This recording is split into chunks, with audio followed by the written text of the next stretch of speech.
Então, gente, na semana passada, nós estávamos, então, falando a respeito do relevo terrestre e também vimos um pouco do relevo brasileiro.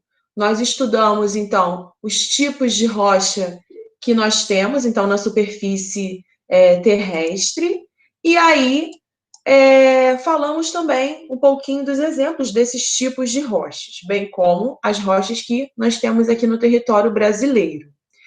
Maria, eu vou colocar aqui ainda a presença de todos vocês, tá bom? Fiquem tranquilos. A página 338 e a página 339, tá bom? Módulo 2. Então, galera, lá na página 338, no número 1, de acordo com o que você estudou, no mundo predominam 4 principais formas de relevos continentais. Qual delas não é encontrada no Brasil? Quais são as principais características dessa forma de relevo? Quem pode me responder aí o número 1? Qual é a forma de relevo que não existe no Brasil?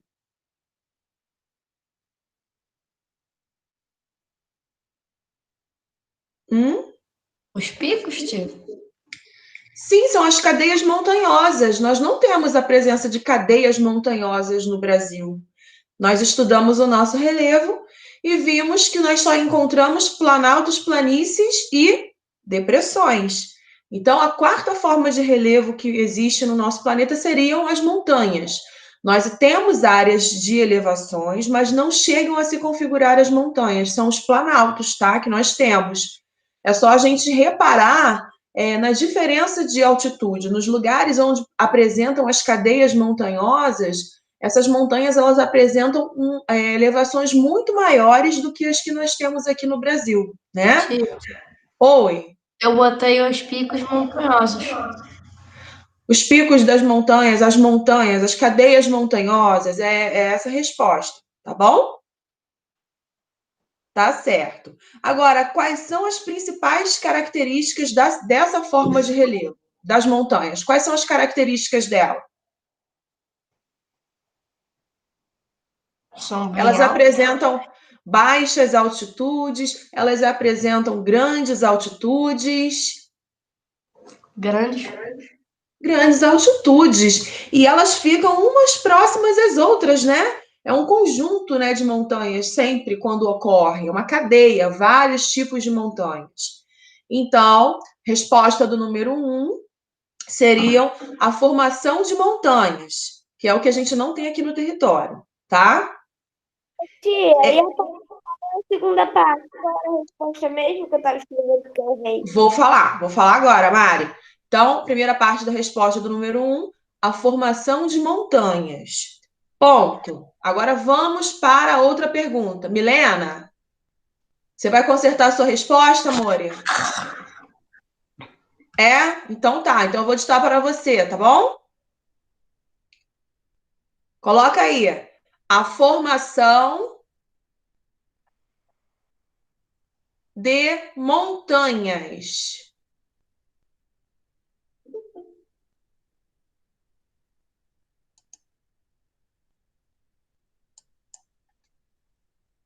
Bom dia, Gustavo. Tudo bem? Estamos começando a fazer a correção do exercício da página 338, tá bom? Estamos no número 1, ok? Página 338 do módulo 2. Pega aí seu livro.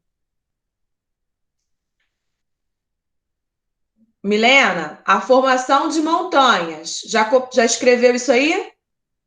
Ponto na mesma linha. Agora eu vou ditar a segunda parte da resposta, Mari. Quais são as principais características dessa forma de relevo? Se apresenta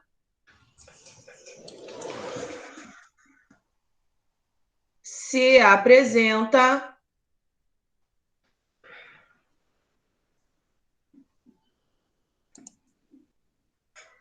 Calma aí, tipo, vou apagar o que eu tinha escrito, que tinha nada a ver com montanha. tá? Se apresenta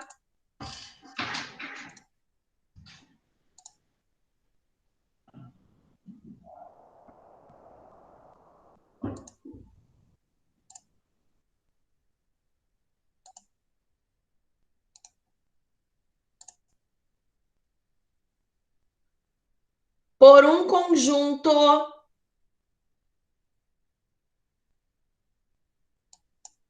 Se apresenta por um conjunto.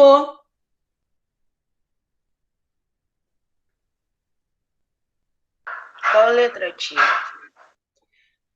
É o número 1 ainda, é a segunda resposta do número 1. Se apresenta por um conjunto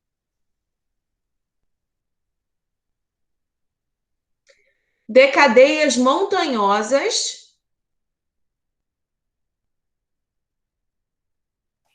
Cadeias ou cadeiras? Cadeias. Ah, tá. Cadeias montanhosas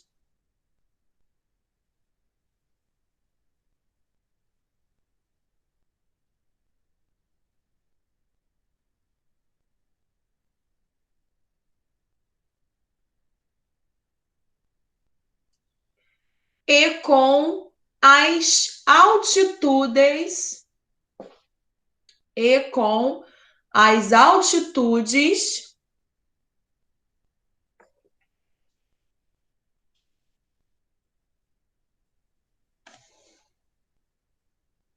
mais elevadas e com as altitudes mais elevadas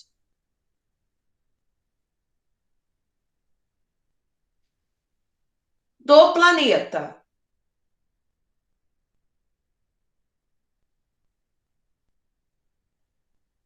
Ponto final.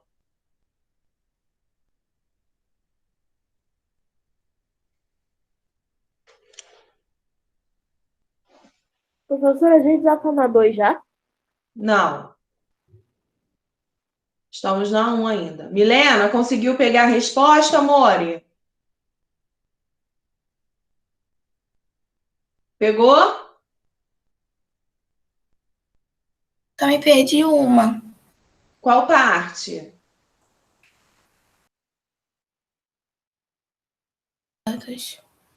Oi? Depois de Moisés. Depois de mais doses. Depois de quê? É porque eu não te ouvi direito, Milena. Repete aí onde você parou. Olha só, Milena, vou colocar a resposta no chat para você e você copia, tá bom?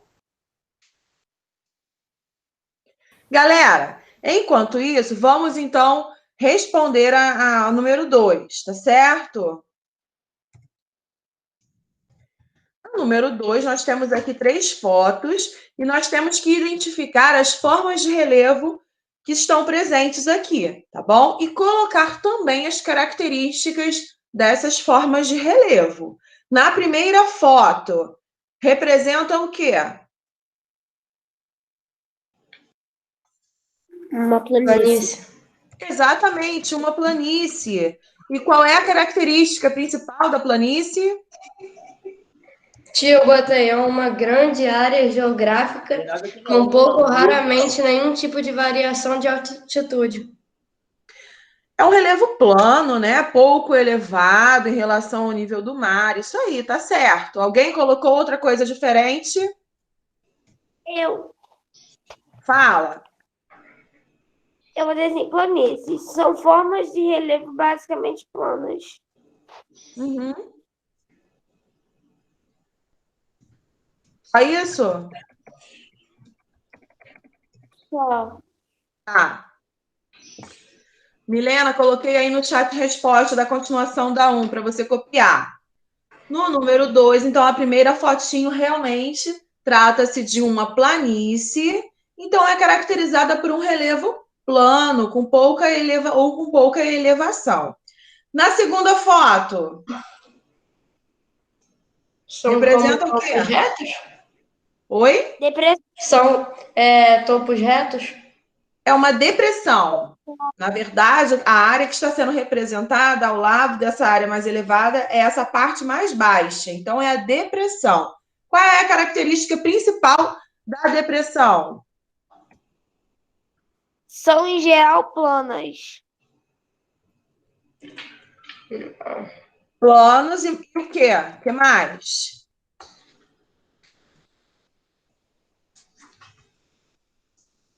Tá faltando alguma coisa.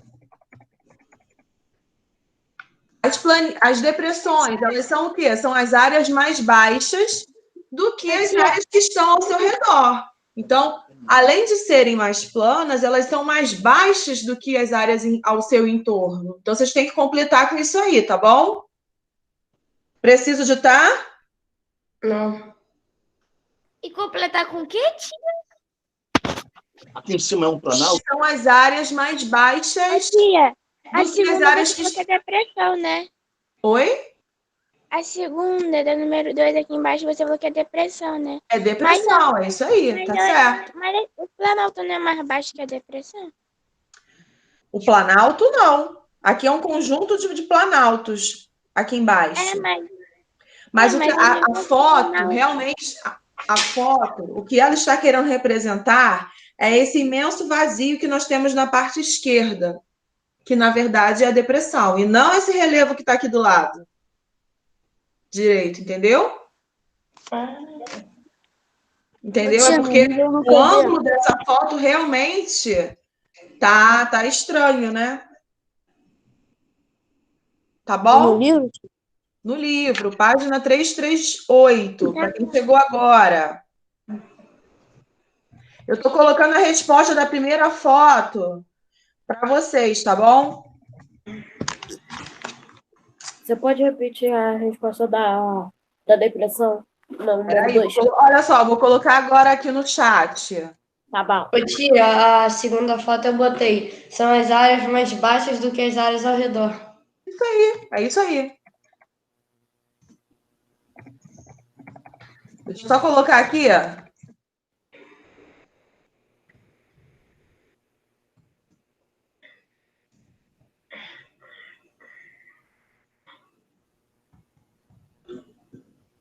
Ó, segue então a resposta da foto 2, que representa uma depressão. E a última foto, então, representa o quê? Planalto. Planaltos. Planaltos. E qual é a característica do planalto? São regiões gráficas mais baixas do que as áreas... Pera, botei a outra resposta. Não, essa aí é a resposta da depressão. Tá bom? Quem fez?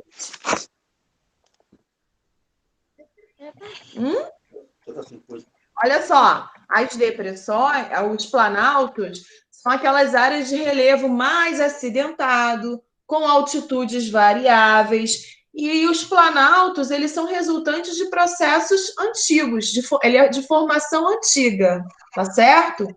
Vou colocar aqui a resposta no chat para vocês completarem e acertarem aí no livro de vocês, tá? Quem colocou isso aí que eu acabei de falar, tá certo, tá? Não precisa pagar, não. Mas quem não colocou, vai ter que consertar. Eu coloquei que é montanha. Colocou o quê? Montanha. Mas tem que explicar. Ó, não é montanha. O planalto ele é diferente de montanha. Nós não temos aqui no Brasil montanhas. A gente tem planaltos. As montanhas elas têm grandes elevações, coisas que a gente não encontra aqui. Aí, acabei de colocar para vocês aí no chat, então, a resposta da terceira foto, tá? Para vocês copiarem aí no livro. Quando terminarem de copiar, me avisem, tá bom? Enquanto vocês estão copiando a resposta aí do 3, vou fazer a chamada da turma. Alexandra, Ana Clara. Eu copiei. Tá bom. Ana Clara. Ângelo. Eu. Arthur.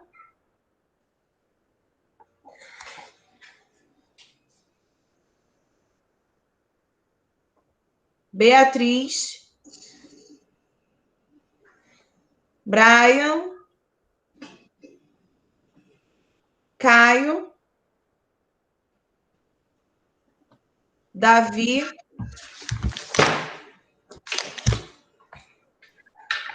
Presente. quem respondeu que está presente, mas que está com o nome de Luan? Só para eu saber aqui. Brian. Tá. Só coloca aí o nome, porque senão não tem como adivinhar, tá bom, Brian? Felipe. Giovana. Presente.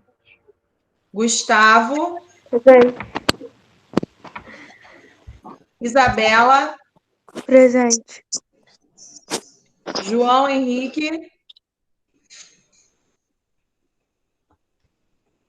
Josias. Presente. Cailane. Presente. Lucas. Presente. Maria Eduarda. Presente. Maria Fernanda.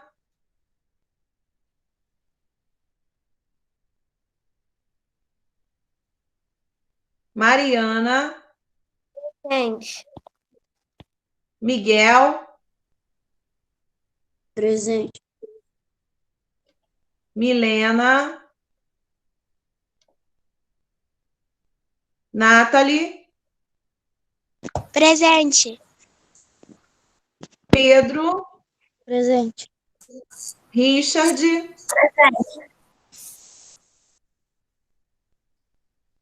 Richard. Presente. Tiago. Presente. Yasmin. Presente. Tá bom.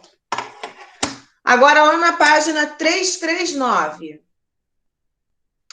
No mapa abaixo, observe os valores referentes às faixas de altitude e pinte-os de acordo com a legenda. Depois, responda às questões. Então, aqui na legenda, a gente já tem as altitudes e vocês deverão pintar as áreas exatamente. Vocês estão olhando aí no livro de vocês e percebendo que há as altitudes representadas aqui nesse mapa, tá? Então, de acordo com a legenda, vocês deverão pintar em cima da onde você tem as altitudes. Ah lá, de 0 a 100 metros, os lugares de 0 a 100, vocês deverão pintar de verde.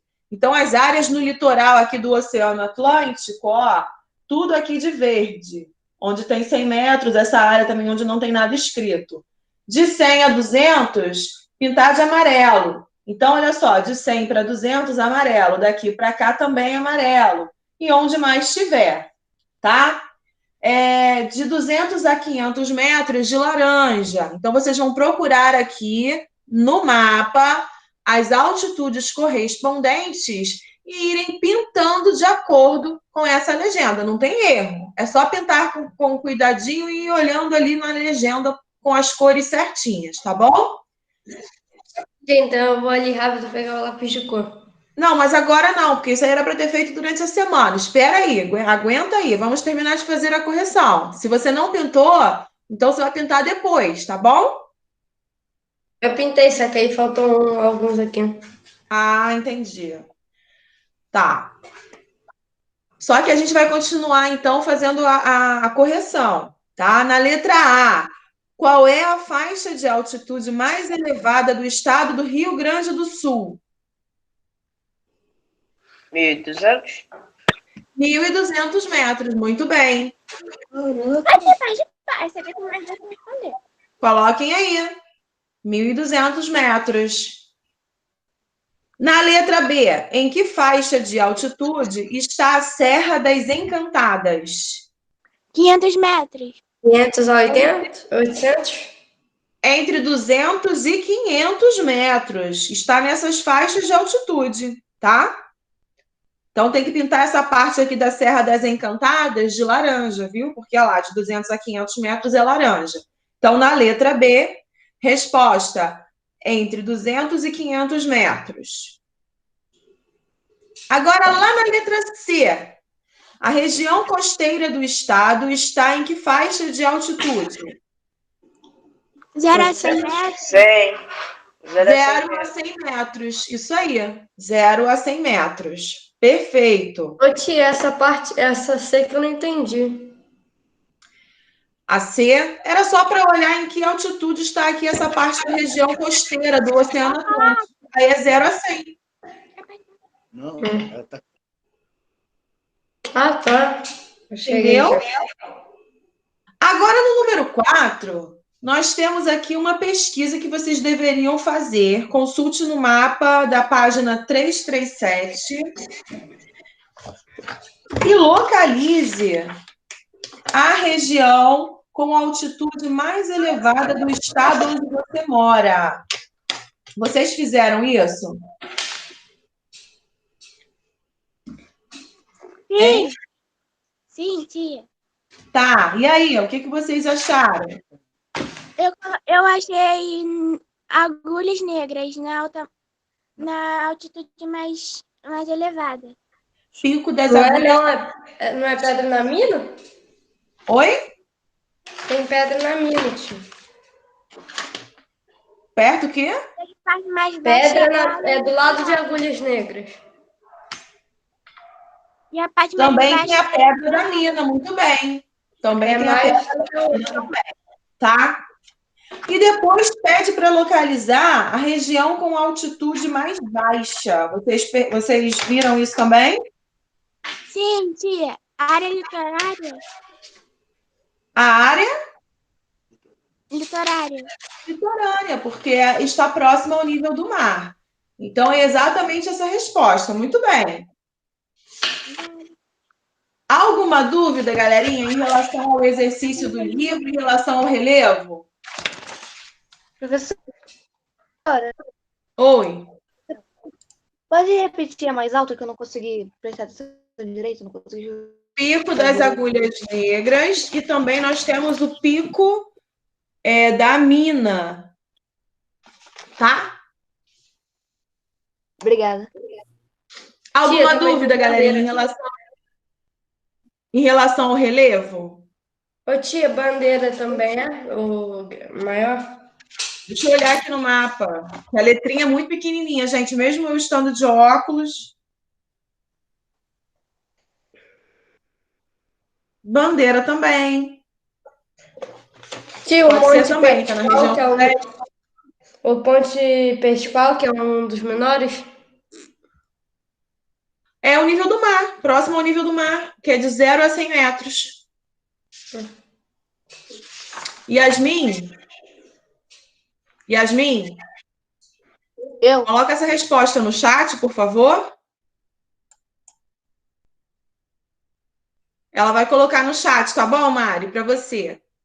Agora, deixa eu só falar com vocês. Nós vamos continuar, então, a nossa matéria. Eu pedi para o tio Gilbert colocar lá na plataforma, eu acho que ele vai disponibilizar hoje, vou só relembrá-lo, de colocar o resumo dessa matéria que nós vamos ver agora, tá? Para que vocês possam colocar, copiar no caderno, tá bom? Fiquem tranquilos, prestem atenção na explicação para a gente tirar as dúvidas. Enquanto isso, a Yasmin já está colocando aí no chat a resposta dessa última questão.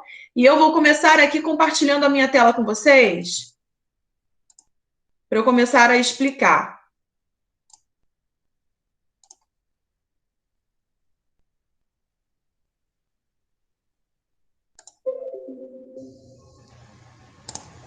Vamos lá, deixa eu só ver aqui.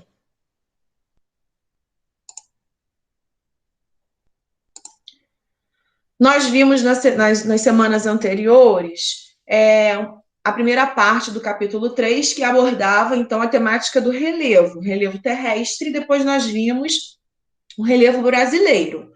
Hoje nós vamos falar um pouquinho sobre as águas, né? Sabemos que a água ela tem grande importância para nós, seres humanos, né? Nós precisamos da água para sobreviver e o nosso planeta ele é rico nesse recurso, né? 3/4 do planeta Terra ele é formado por água, mas essa água ela não é dividida, podemos dizer assim, de uma maneira muito justa. Por quê? Apesar de sermos formados de 3/4, né, de água, nem toda essa água está disponível para nós, para a população. Existem países que, na atualidade, brigam, entram em conflito por conta dos rios, porque no seu território tem pouca água disponível e eles acabam brigando.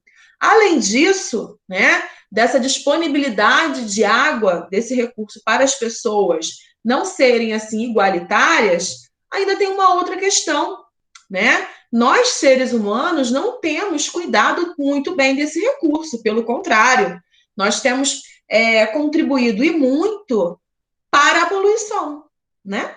Nos grandes centros urbanos hoje, nós não temos rios aqui, pelo menos aqui no Brasil, nas grandes cidades, a gente encontra algum rio limpo? Não. Todos os rios estão poluídos, assoreados, cheios de lixo. E isso é culpa de quem? De nós mesmos, dos seres humanos, que não tratam, não cuidam da água com o seu devido carinho e cuidado, como deveríamos, né? É um bem super importante, a gente depende da água para sobreviver. Vamos olhar aqui a distribuição dessa água, como eu falei para vocês. Bom, a maior parte do planeta é formado por água. Só que dessa água disponível no planeta, olha aqui, 97,5% dessa água toda que está disponível no mundo, ela é salgada. Então, a gente não vai poder consumir, né? A maior parte da água que está presente no planeta está contida nos oceanos. Então, pegar água do mar para beber não tem como. A gente tem que passar por um processo de dessalinização. Mas não é tão fácil assim fazer isso, entendeu? O que sobra, então, de água doce que seria disponível para nós? 2,5% apenas de toda a água do planeta está disponível para os mais de 7 bilhões de habitantes que existem aí no planeta, né? Tia, Oi. ali nos outros, o que é esses outros? Vou chegar lá. Tá. Ó, aqui desses 2,5%, nem toda a água está disponível também, não. Por quê? A maior parte dessa água doce que existe no planeta, ela está congelada, contida nas calotas polares, lá nos polos norte e polo sul. Então, a gente não consegue tirar essa água. Então, a gente não consegue consumir. Depois, 29% estão nas águas subterrâneas, ou seja, nos lençóis freáticos, nos aquíferos, estão presentes lá. Até existe como retirar essa água. Entretanto, essas águas subterrâneas, elas ainda não têm sido bem aproveitadas, não, tá? Olha aqui, 0,3% estão presentes nos rios e nos lagos, apenas 0,3%.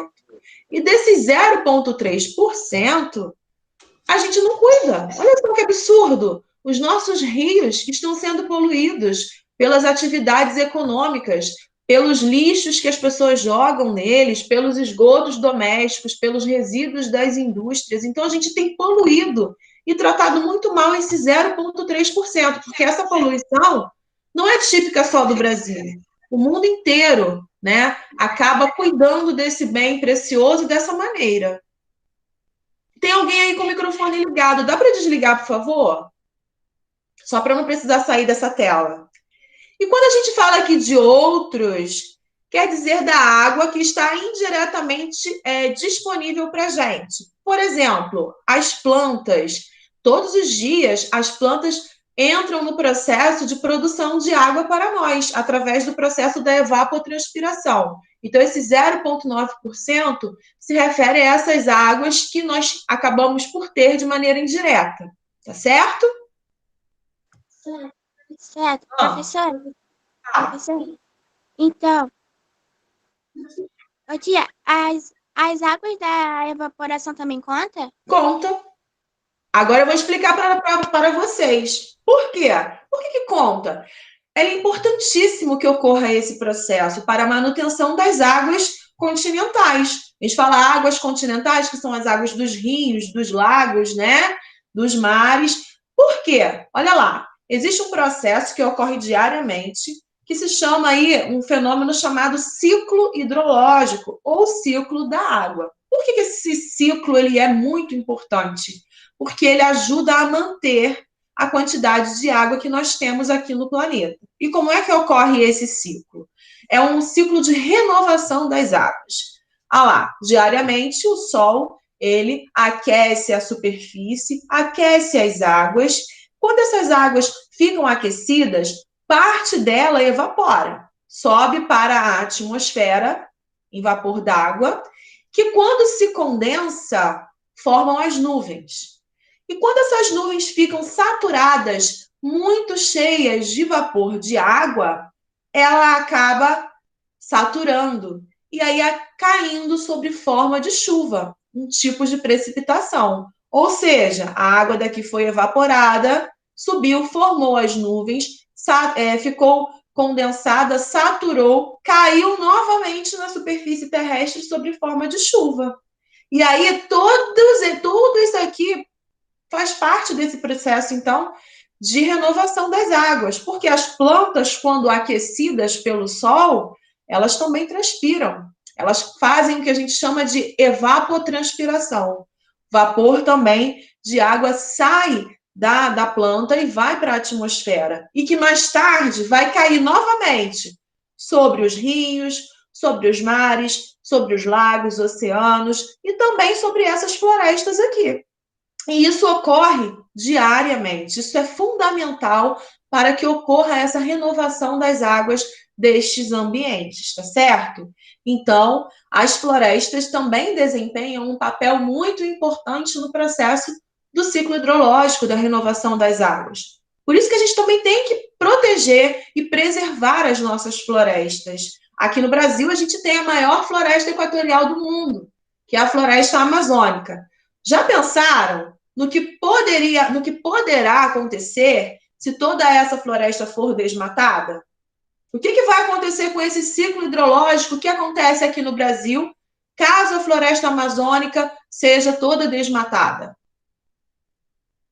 O que vocês acham? A gente ia morrer? Vai estar alterado.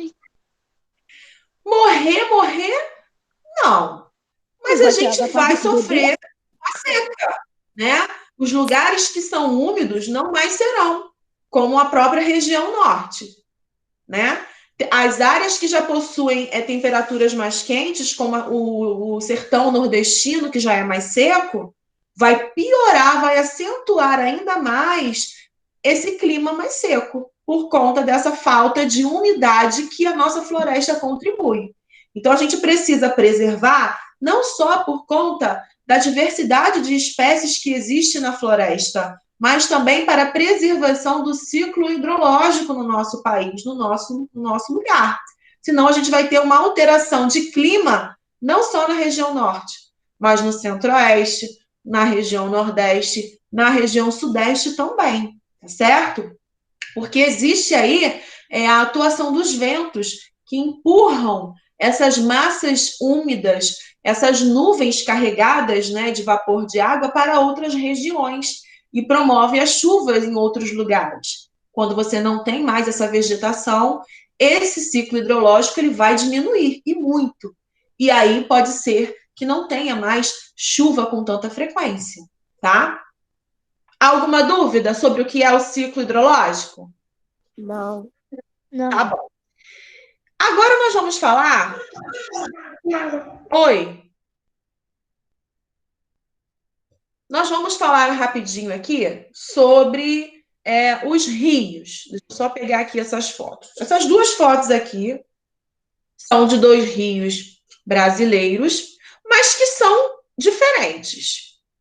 Qual é a diferença que nós temos da primeira para a segunda foto? Na paisagem, como os rios eles se apresentam aí nas fotos? A primeira foto é uma cachoeira, então o rio desce, a segunda já é um rio plano, digamos assim.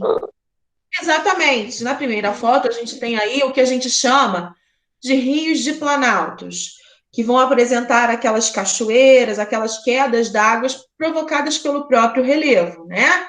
Então, a força da água é maior. Aqui nós vamos ter um rio de planície e ele tem um comportamento um pouquinho diferente. Esse aqui não tem, mas nesse aqui os rios vão formando curvas, Vocês estão percebendo essas curvas? Essas curvas têm um nome, tá? Se chamam meandros, tá? É só tirar L de Leandro e colocar o M, que vai ficar meandro. É assim o nome. E esses meandros, eles são provocados pela própria água. É o próprio rio que vai promover esse curso sinuoso. Existem áreas onde a água ela bate com mais força e aí ela acaba promovendo a erosão dos lugares. E aí a água do rio vai levando esses sedimentos e acabam depositando em outros lugares. E o processo vai acontecendo até chegar à foz, que é onde o rio deságua, e promovendo, então, essas curvas, essa sinuosidade que nós temos aqui representada, tá certo? Depois eu volto ali nos aquíferos para falar e explicar a vocês. Então, o que são os rios? Rio nada mais é do que um curso de água que corre naturalmente sempre das áreas mais altas do relevo. Geralmente as nascentes dos rios são nas áreas de relevo, tá? Para uma área mais baixa desse relevo. Geralmente vai desaguar num rio, em um lago ou no mar, no próprio oceano, tá certo? E os cursos de água desses rios, eles vão ser formados pela água da chuva, pelo derretimento das geleiras, ou quando for em algum caso assim mais difícil de acontecer, a partir de outros lagos também.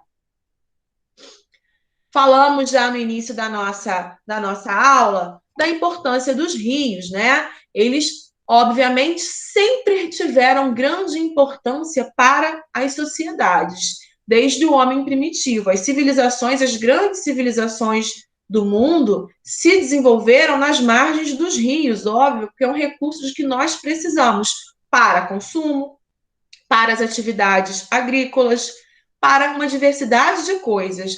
Então, ele é um recurso extremamente importante e que nós precisamos cuidar com o seu devido respeito, para a gente não ficar sem água, né? Bom, expliquei o que é rio, a gente já viu os tipos de rios, né? Rios de planaltos, rios de planícies. Agora, com relação à origem das suas águas, ao regime de águas, os rios eles podem ser pluviais. Quando esse rio, a água desse rio, ela depende da água das chuvas, né? As chuvas alimentam, então, esse rio. Eles podem ser chamados como nivais ou nival, quando o volume da água desse rio depende do derretimento das geleiras. Aqui no Brasil, a gente não tem nenhum tipo de rio com regime nival, né? Não temos geleiras aqui no Brasil, então nenhum rio brasileiro se alimenta, a sua água proveniente aí do derretimento das geleiras. Mas existem lugares que têm essas geleiras e que apresenta rios de origem aí de regime nival. E nós temos também rios de regime misto. O que é isso? Quando a água daquele rio, o volume da água ele é proveniente tanto da ação da água da chuva, quanto do derretimento das geleiras. Nós aqui no Brasil também não temos esse tipo de regime nos rios, tá? Todos os rios brasileiros são pluviais. Vem aí da água das chuvas. Agora, olha só, vamos explicar aqui um termo para vocês.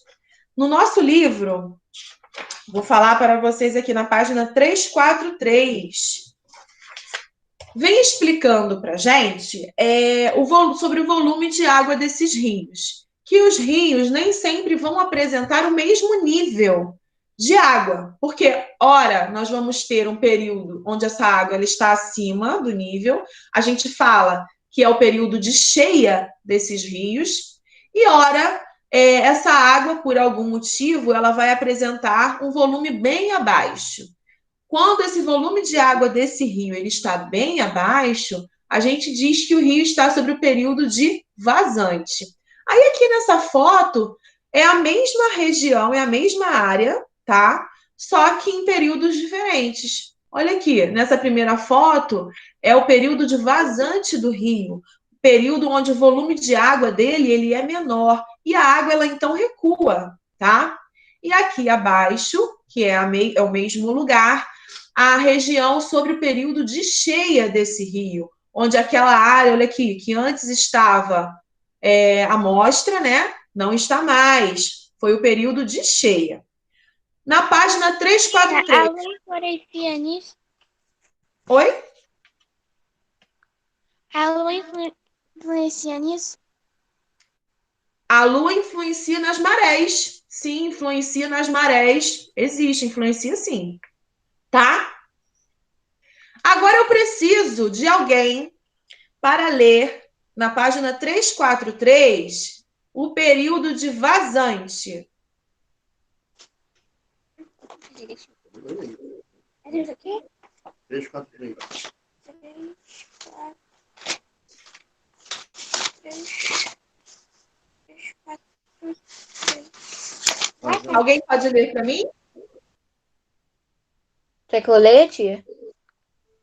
Pode ler. Tá. Pode começar? Pode, é só para ler o período de vazante. Tá bom. Em períodos em que a quantidade de chuva é menor, o volume e o nível dos rios são reduzidos. Esse período é conhecido como período seco ou vazante. Nos períodos de estiagem, muitos rios chegam a secar e a expor seu leito, sendo conhecidos como rios temporários. No Brasil, os rios temporários ocorrem principalmente nos estados do Nordeste, onde o clima semiárido exerce influência no volume e no nível desses rios. Sim.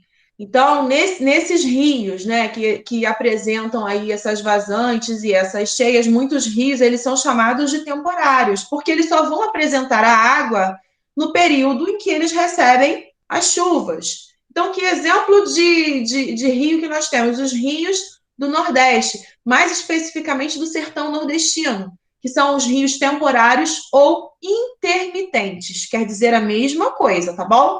São os rios que vão ter águas somente em algum período do ano, no período onde ocorrem as chuvas. Vocês vão grifar nesse parágrafo aí que ela acabou de ler, a primeira frase. Em períodos em que a quantidade de chuva é menor, até vazante.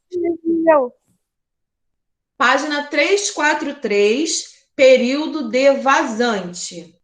Vocês vão grifar em períodos em que a quantidade de chuva é menor, até a palavra vazante.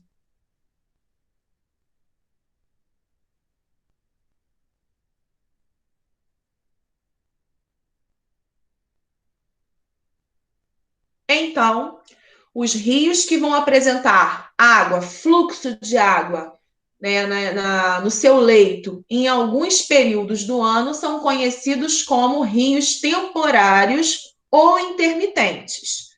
Mas existem também aqueles rios que vão apresentar água no seu leito ao longo de todo o ano. E aí esses rios, eles são considerados, são chamados como rios perenes ou permanentes, também são conhecidos assim. Agora eu preciso de alguém que possa ler esse período de cheia. Eu! Vai, pode ler. O período da cheia ocorre quando o volume das chuvas é maior e os rios recebem elevadas quantidades de água, que aumentam o seu nível. No Brasil, a maior parte dos rios não seca, independentemente da estação do ano. Embora haja variação em seu nível, esses rios são chamados permanentes ou perenes. É aquilo que eu acabei de explicar. Obrigada, tá? Vocês vão grifar aí. Oi? Vocês vão grifar aí o primeiro parágrafo, o período de cheia até o seu nível.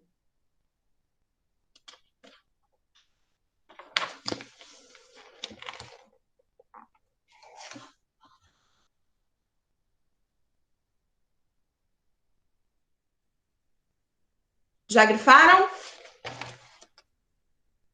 Não, tia, tá acabando. Tá. Já grifei, já. Tá bom. É de onde até onde, tia? É o primeiro parágrafo. Ah, tá.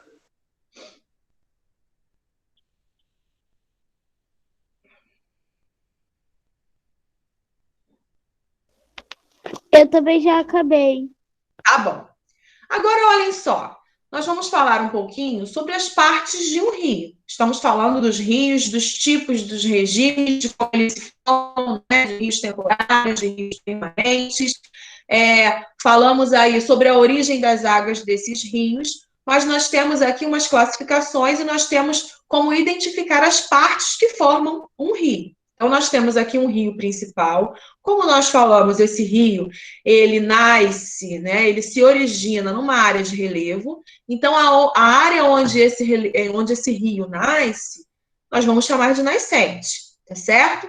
E o caminho que ele percorre, olha aqui, nós temos, então, o leito, tá certo? O relevo por onde essa água, a água desse rio, ela percorre.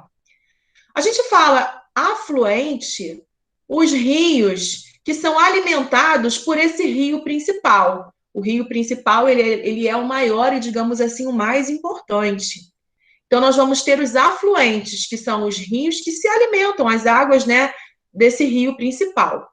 Subafluente é um rio que se alimenta da água do afluente, que é aquele rio menor e menos importante, digamos assim, nesse processo, tá certo? Onde o rio deságua, que pode ser um mar, a gente já viu que ele pode desaguar em outro rio, ou até em um lago, se chama, o lugar onde o rio deságua se chama foz.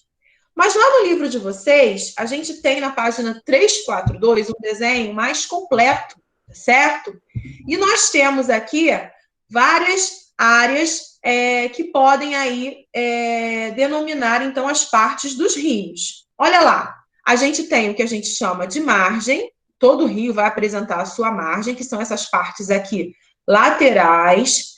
Ele vai apresentar um lago, olha aqui, a gente tem nessa imagem também um lago sendo alimentado por um rio. Qual é a diferença entre um lago e uma lagoa? Vocês sabem? Uma lagoa não é maior que um lago? Não é só o tamanho, não. Sabe qual é a principal diferença? A Não lagoa... é alimentado pelo rio, tia? Oi? Porque um é alimentado pelo rio. O lago, ele é alimentado pelo rio, muito bem. A lagoa não, ela é alimentada pelo mar. Ela tem que ter uma abertura que vai chegar até o mar, e aí configura uma lagoa. Exemplo, a Lagoa Rodrigo de Freitas, que nós temos aqui no Rio de Janeiro, certo? Então, lago vai ser alimentado por um rio e lagoa sempre por um mar, por um oceano, tá bom? E aí nós vamos ter aqui um lago sendo formado, né? Só não está escrito aqui o que é, mas é um lago que a gente tem. Nós temos aqui no nosso desenho um outro afluente e esse rio principal. Alguma dúvida, gente, sobre as partes de um rio? Não. Não? Não. Mas nós temos também, olha só, nós temos aqui no Brasil, nós somos muito agraciados, né? A gente já viu que a gente não tem, em relação ao relevo, a gente não tem atividade tectônica, a gente não tem atividade vulcânica, a gente não tem terremotos, nós estamos sobre uma área tectonicamente estável, isso aí é muito bom, se a gente for comparar com outros países que vivem com esses fenômenos naturais. E a gente tem aí uma grande quantidade de água doce. 6% da água doce do mundo todo, ela se concentra aqui no nosso Brasil, né? Então, nós temos uma grande quantidade de rios. Rios principais, afluentes, tanto que nós... Peraí, deixa eu botar aqui. Tanto é que nós temos uma divisão para identificar esses rios, tá certo? Aqui no Brasil, a gente tem um conjunto de bacias hidrográficas onde foi mapeado as áreas que apresentam os seus rios para que a gente pudesse, então, tomar medidas específicas para essas regiões. Cada rio vai ter uma importância e vai ser utilizado de alguma maneira. Os rios de planície geralmente são utilizados por conta das suas águas serem mais calmas, né? O fluxo de água ser mais calmo, são utilizados para a navegação. Os rios de planalto, de relevos mais acidentados, são utilizados para a geração de energia, através das construções das usinas hidrelétricas, tá certo? E aqui no Brasil, a gente fez essa divisão. Nós mapeamos, então, todas as áreas do território nacional que apresentam esses rios e dividimos em bacias hidrográficas. O que é uma bacia hidrográfica? É um conjunto de terras que vai ser banhados por uma rede hidrográfica ou por várias delas. E o que vai separar uma bacia da outra é o relevo ao seu redor. Bom, a bacia hidrográfica, ela é banhada e drenada por umas ou várias redes hidrográficas. Mas o que é uma rede hidrográfica? Uma rede hidrográfica é uma área formada por um rio principal e pelos seus afluentes. Então, um conjunto de redes hidrográficas, ou seja, um conjunto de rios principais e afluentes, irão formar as bacias hidrográficas, tá bom? E aqui, olha lá, é só um desenho para explicar para a gente como que é feita essa separação de uma bacia hidrográfica para a outra. Nós temos aqui um rio principal e vários afluentes e subafluentes, né? E essa bacia hidrográfica, ela é delimitada, ó, pelo relevo que está ao seu redor. Então, essas áreas pontilhadas aqui é a área que serve para delimitar, então, esta bacia hidrográfica, ok? Aqui no Brasil, nós vamos ter, olha só, essas divisões, estas seguintes bacias hidrográficas. Olha só a quantidade que nós temos. A bacia amazônica, que é a maior de todas, né, que apresenta o maior número de rios, formada principalmente com o rio principal, que é o rio Amazonas. Não é à toa que essa região apresenta uma grande quantidade de rios, é a região também que nós temos a nossa maior floresta equatorial, mas nós temos aqui, olha só, essa diversidade de bacias hidrográficas. E cada uma delas vai ter uma importância para nós. Por quê? Porque elas serão utilizadas para a produção de energia hidrelétrica. Fala, amor. Então, meu pai, ele conhecia quase todos os rios da Amazônica. Sério? Que bacana! Então, ele pode falar pra gente como é o rio. Quer que ele fala? Ah, ele tá aí? Tá. Quer que ele fala? Oi? Quer que ele fala?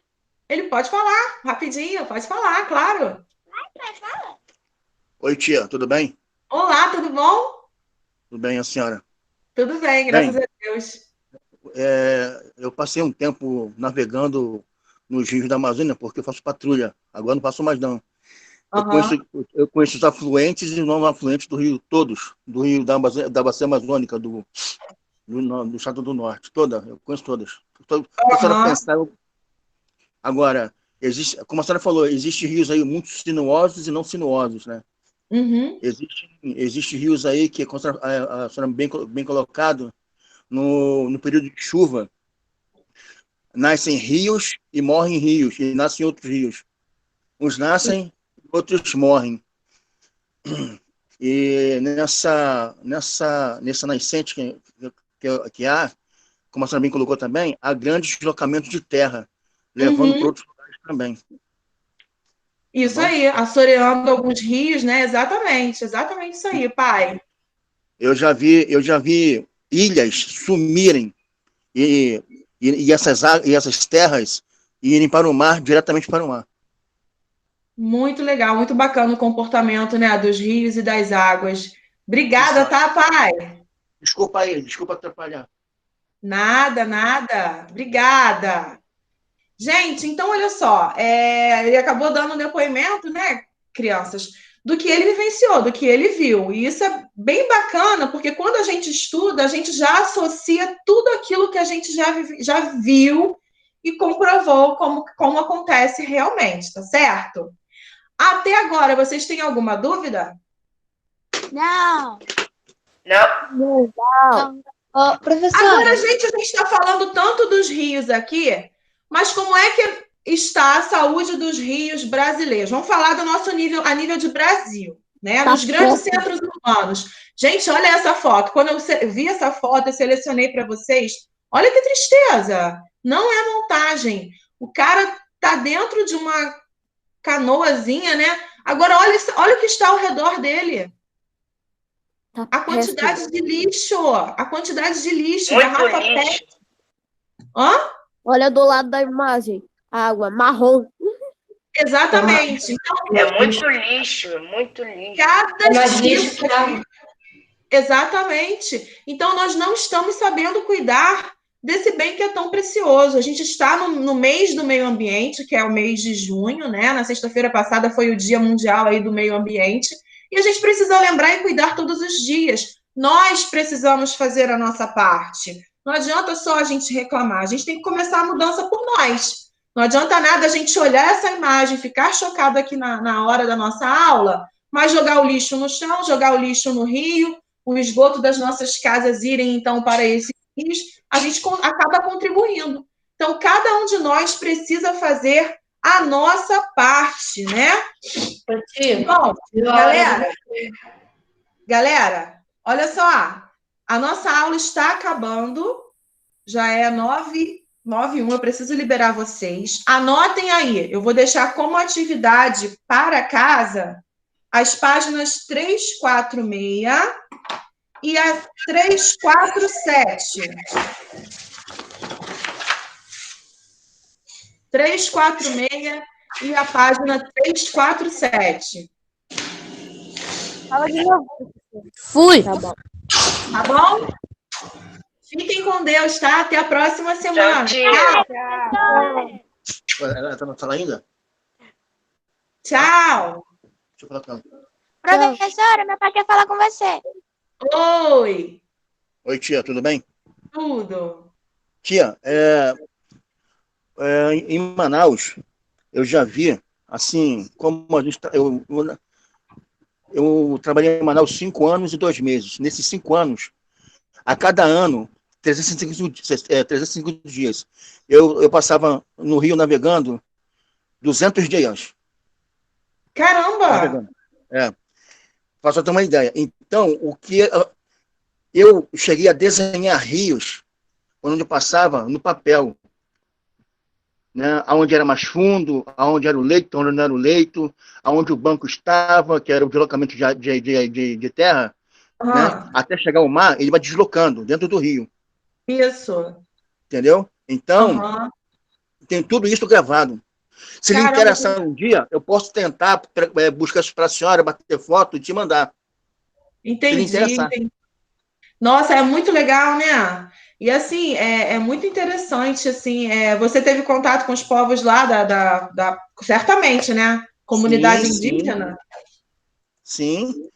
Levamos mantimento, levamos comida, remédio, muita coisa. Muito legal. Para você ter uma ideia, tem rios na cheia, eles aumentam o seu nível de 10 metros para 11 metros de água. Para você ter uma ideia. Sempre, né? Na época da cheia, alagam as casas, sempre passa na reportagem isso, né? E é uma coisa que é cíclica, sempre acontece, né? Sim, senhora, é verdade. Olha, eu vou ver se consigo, lá no quartel, isso aí, vou bater umas fotos e eu passo para minha filha, depois eu passo para a senhora. Então tá bom. Tá bom? Tá bom, um abraço, obrigada. prazer conversar com a senhora aí. Tá bom, prazer, tá bom? Tchau, professora. Tchau. Tchau, tia. Tchau, Mari. Tchau, Milena. Tchau, Pedro.